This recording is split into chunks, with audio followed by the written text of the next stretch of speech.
A primeira coisa que a gente preconiza dentro do bloco periodizado são as cargas máximas.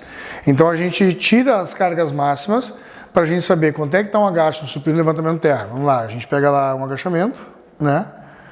Eu botei squat, botei em inglês aqui, bench press, que é o supino, e o levantamento terra, que é o deadlift.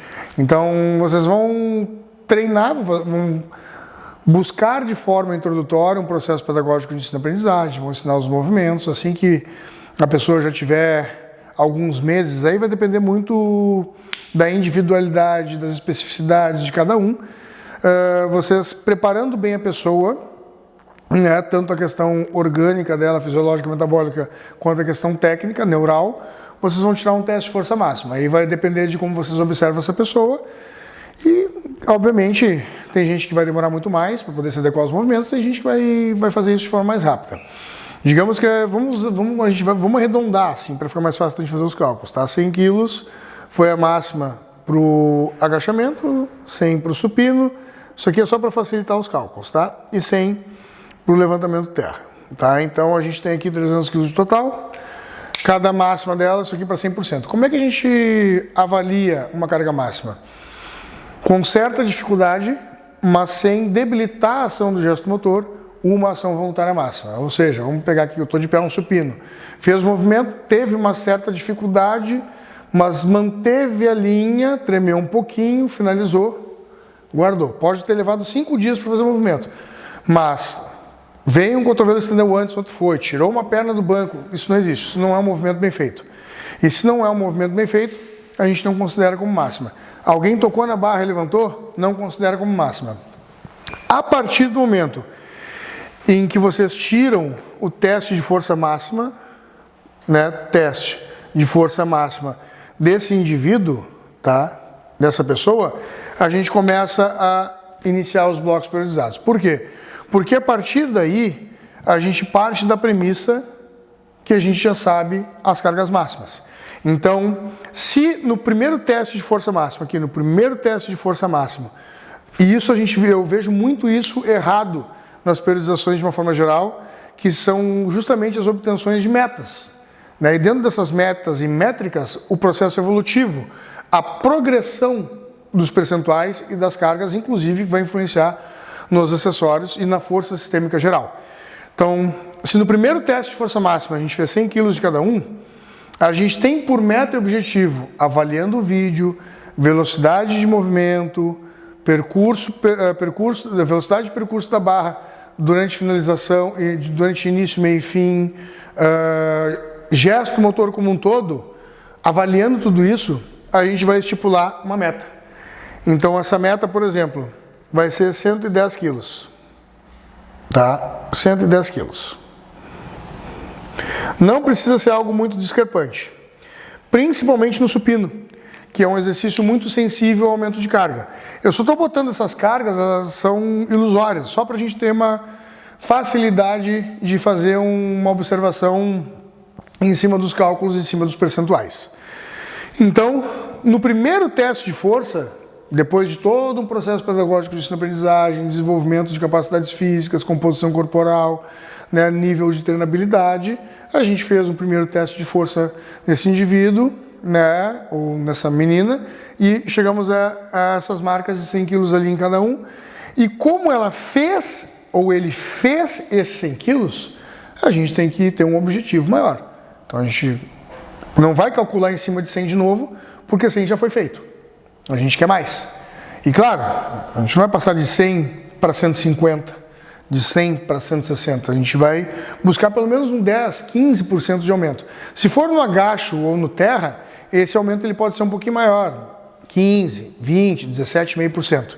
No supino, 5, 7,5%, quem sabe aí de repente um 10%, dependendo de como foi o movimento. Então, essas são as metas para os próximos lifts, tá? A periodização ondulatória é a mais fácil da gente controlar no meio da musculação de uma forma geral. Por quê? Porque é difícil, numa academia de grandes demandas, onde um professor atende 15, 20 ou 30 alunos, conseguir controlar periodizações, fazer controle de cargas, sistema de fadiga, de estresse em cima de volume de treinamento, tonelagem semanal. É muito complicado a gente fazer isso. Tem como a gente fazer isso para 30 pessoas, assim, numa academia de uma forma geral. Então, a gente ensina para a pessoa a ela trabalhar com pequenos incrementos de cargas em semanas diferentes. Aqui a gente pode fazer, aqui eu estou fazendo um 2x1 nesse ondulatório, mas uma ficha tradicional de musculação você pode fazer até 3x1. O que seria o 3x1? 3 progressões de carga por um deload. 3 progressões de carga por um deload. Aqui, nessa ondulatória, a gente está fazendo 2x1. Sendo que o segundo momento de deload, ele é 5% maior do que o primeiro, para a gente poder ter sempre uma acomodação de carga maior. Então a gente inicia a periodização com 60% de 110, vai dar em torno de 55 quilos, aí 70% na segunda semana, baixamos na terceira, aumentamos na quarta, baixamos na quinta, aumentamos na sexta, abaixamos na sétima com um deload que repete 60% da primeira carga. A gente iniciou com 2x1, depois a gente fez 1x1, tá? Por que esse 2x1? Para a gente não ter um aumento muito abrupto, de 60% para 75%. Mas vocês podem ter valores intermediários. Onde é que eu botei esses valores intermediários? Aqui para vocês terem uma noção, uma ideia. Esses percentuais, eles são factíveis com a realidade desses números. Partimos do pressuposto que é 100% mesmo. Não é 90%, não ficou fácil. Não foi 100 para sobrar 2, não. Isso aqui é uma ação voluntária mesmo. Foi aqueles 100 quilos, não é 102, nem 98, nem 101. É um número exato, redondo.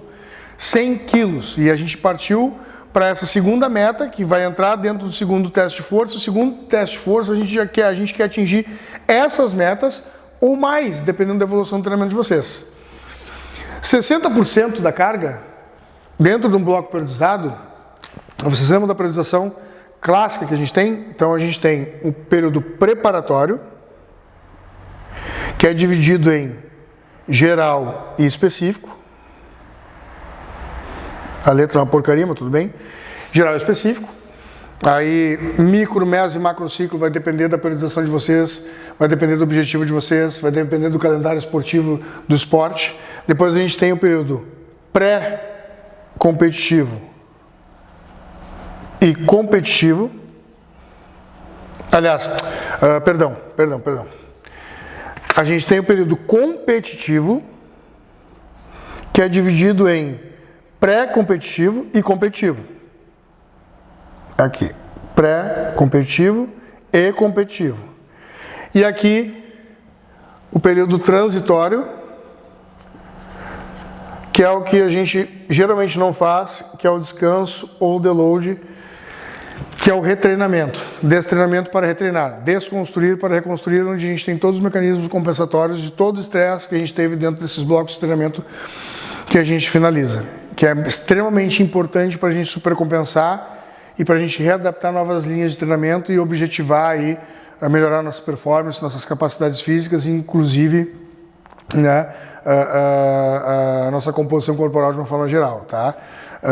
Então aqui, 60% a gente consegue fazer de 10 a 12 repetições. Aí a gente pode botar exercícios mais tradicionais da musculação de uma forma geral e entra no período preparatório na fase geral. Por quê? Porque aqui a gente busca um bloco de hipertrofia.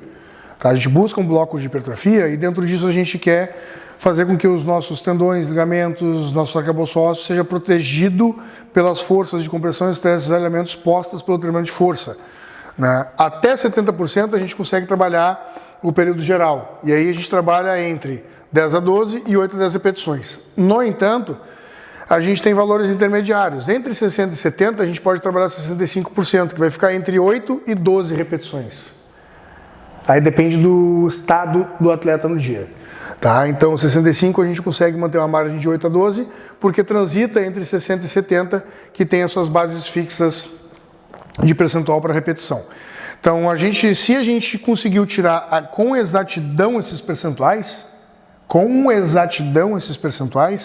a gente consegue, evidentemente, trabalhar de melhor forma esses números com essas repetições agregadas, tá? 80%, 4 a 6 repetições. 90%, 2 a 3.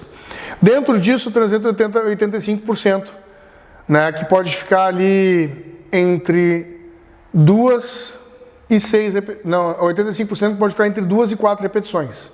Aqui a gente não vai cruzar entre 8 e 12, porque a margem é mais complicada, mas 85% a gente consegue fazer 4, dependendo do dia até 5 repetições, mas é melhor a gente transitar ali entre 2 e 4, porque vai depender do estado do atleta que a gente está treinando e do acúmulo do treinamento de uma forma geral. Outra questão específica do treinamento é a periodização linear progressiva. Antes de entrar nela, a gente pega esses dois percentuais aqui de 80% e 90% e a gente já começa a entrar no período específico. O período específico da preparação do bloco de treinamento, a gente já começa a inserir os exercícios básicos novos, o agachamento supino, levantamento terra, mas vai inserindo também outros acessórios mais específicos para os movimentos básicos, para os movimentos clássicos, mais pontuais, né? Os acessórios mais pontuais para que a gente consiga fazer uma melhora de quadrante de força e outras questões específicas que norteiam o supino, agachamento, levantamento terra, para que a gente evolua nele, tá? No período pré-competitivo e competitivo, aí a gente parte de 90% para 90% em diante. Aí 90% em diante, aí vai depender muito do estado do atleta, mindset, alimentação, tríade de treinamento de uma forma geral, tá? Tudo pode acontecer acima de 90%. Então, a gente sempre fala que atletas de força, de esportes de força, de grandes demandas de força, a gente treina eles para minimizar a possibilidade de erro. Porque a partir de 90%, tudo pode acontecer. A gente pode errar, é fácil de errar, e com o tempo e com a experiência a gente vê isso, a gente matura mais, mas mesmo assim a gente enseja e esbarra em uma série de fatores externos e internos que podem fazer com que a gente cometa pequenos erros, não só motores, mas até de concentração durante o movimento. Vai depender muito do estado do dia do atleta. Então, por isso que eu não botei aqui 95-100, porque ali é uma margem que depende do dia e vocês, enquanto treinadores e treinadora, vão observar naquele dia o que pode ser feito e o que não pode ser feito, tá?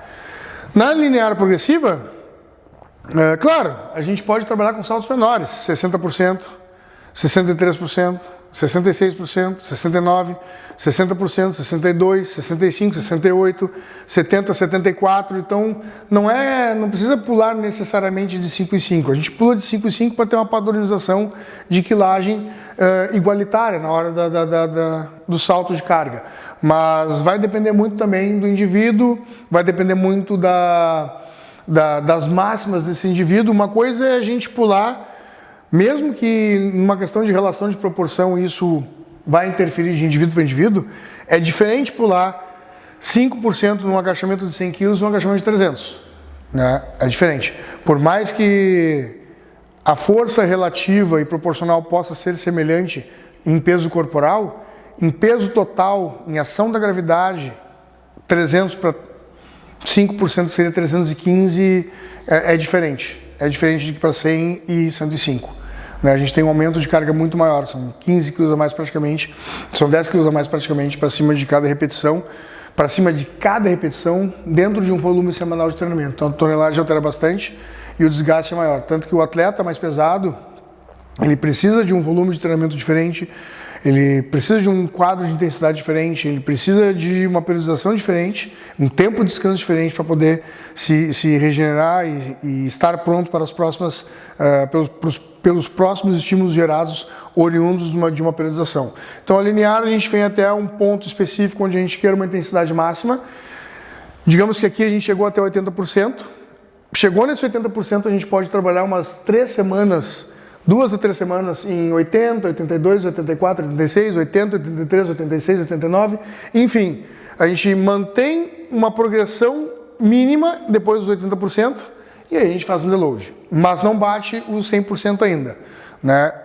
O que vai depender do calendário, dos objetivos específicos ou da forma como vocês querem trabalhar a pessoa de vocês. Lembrando que isso aqui pode ser remetido a um atleta de alta performance, seja do atletismo, seja do LPO, seja de um esporte esportes de força de uma forma geral, como pode ser uma meta específica e individual, né? Uma pessoa que quer que quer bater uma meta pessoal dentro do próprio movimento, uma pessoa que precisa entrar uma pessoa acima do peso que precisa entrar num vestido no final do ano, e aí, junto com o treinamento de força, bota um treinamento cardiorrespiratório mais uma nutricionista para ter um trabalho multiprofissional interdisciplinar completo, para que se consiga atingir a perda de peso, mas mesmo assim tem fatores motivacionais relacionados às vitórias que ela pode ter, os PRs batidos dentro desse escalonamento de força, que é um fator muito importante para a gente trabalhar no indivíduo. O mindset, a cabeça da pessoa, ela importa muito, e nesse trabalho a gente tenta também, em cargas maiores, a gente tem a possibilidade de motivar mais essa pessoa para que ela consiga chegar nesses objetivos, porque são treinos mais difíceis, são treinos mais intensos e eles exigem realmente muito mais da pessoa, não só numa questão física, mas também numa questão psicológica, tá? Então, essa é mais ou menos uma base mínima de um trabalho periodizado, é o escopo do escopo. Dentro disso vão estar os microciclos de treinamento com os métodos aplicados em cada período preparatório, competitivo, pré-competitivo, transitório. Vão estar os volumes e as intensidades baseados nos percentuais de cargas e número de repetições. Nisso vocês vão calcular a tonelagem para nível de descanso, fadiga e estresse. Vão avaliar a parte específica de força. Vão ver como é que estão as capacidades físicas de uma forma geral. Os componentes da aptidão física que são diferentes são diferentes das capacidades físicas, né? Capacidade física, força, potência, resistência, velocidade, flexibilidade, coordenação, equilíbrio. Componentes da aptidão física, flexibilidade, né? Composição corporal, deixa eu ver o que mais, componente cardiorrespiratório, musculoesquelético, enfim, são diferentes, mas se complementam, né?